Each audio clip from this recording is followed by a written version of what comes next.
Praise the Lord. இன்றைக்கான வார்த்தை நம்ம பார்ப்போமா? சங்கீதம் 56 அதிகாரம் 4 தேவனை முன்னிட்டு அவருடைய வார்த்தையை புகழுவேன். தேவனை நம்பியிருக்கிறேன், நான் பயப்படேன். மாம்சமானவன் எனக்கு என்ன செய்வான்?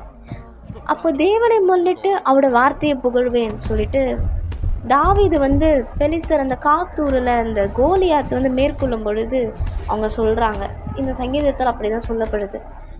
அப்போது தேவனை முன்னிட்டு நான் ஒரு வார்த்தையை புகழ்வேன். இப்போ நமக்கு ஆணுடைய வார்த்தை பார்த்திங்கன்னா, ஒவ்வொரு வார்த்தை நம்ம புகழணும்னு சொல்லிட்டு இவங்க தாவீது நமக்கு சொல்கிறாங்க. அப்போ தேவனை என்ன பண்ணுறேன்னு நம்பி இருக்கிறேன்.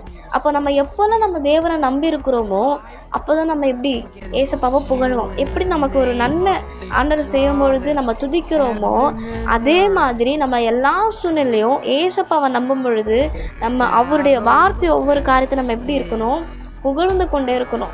அப்படி புகழ்ந்தும் பொழுது ஏசப்பா ரொம்ப சந்தோஷப்படுவாங்க. ஸோ அதனால தான் அடுத்த வார்த்தை சொல்லுது, நான் பயப்படேன். மாம்சமானவன் எனக்கு என்ன செய்வான்? மாம்சமானவன்னா அந்த தாவீது என்ன பண்ணுறாரு, கோலியாத் எனக்கு என்ன செய்வான் அப்படின்னு சொல்லிட்டுன்ற மாதிரி கேட்குறாங்க. ஸோ நான் என்னுடைய தெய்வத்தை நான் புகழுவேன், அவரோட வார்த்தையை நான் புகழுவேன், அவரோட சேனைகளின் கர்த்தர் அப்படின்னு சொல்லிட்டு ஒரு வைராக்கியமாக இருக்கும்போது நான் பயப்பட மாட்டேன். நான் உன்னை பார்த்து நான் சுத்தமாக பயப்பட மாட்டேன். நான் குள்ளமாக இருந்தாலும் நான் இவ்வளோ பெரிய ஆளை பார்த்து நான் பயப்பட மாட்டேன். நீ எனக்கு ஏமாத்துறன்ற அளவுக்கு தேவனை புகழும் பொழுது ஆண்டவர் அங்கே ஜெயத்தை கட்டளையிடுகிறாங்க.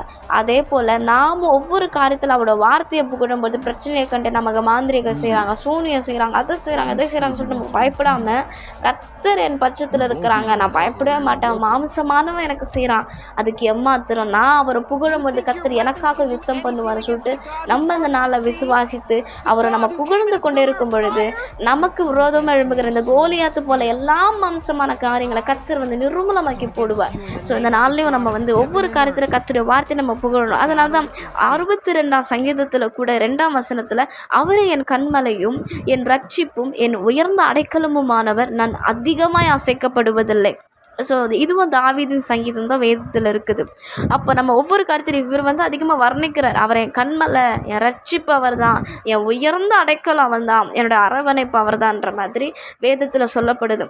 அப்போ நம்ம எப்போ ஆண்டோட வார்த்தை நம்ம புகழ புகழ புகழ நம்ம அசைக்கப்படுவதில்லை. காரணம் கர்த்தருடைய கிருபையினால். அவரை புகழும் பொழுது கர்த்தர் நமக்காக என் பிள்ளை நம்ம புகழ்ந்துட்டான்னு சொல்லிட்டு கர்த்தர் நம்மளை அதிகமாக அசைக்கப்படாதபடி தாவீதை காத்த தேவன், தாவீதுக்கு ஒரு ஜெயத்தை கொடுத்த தேவன் இந்த நாள் நமக்கு ஒரு ஜெயத்தை கட்டளையிடுவாராக.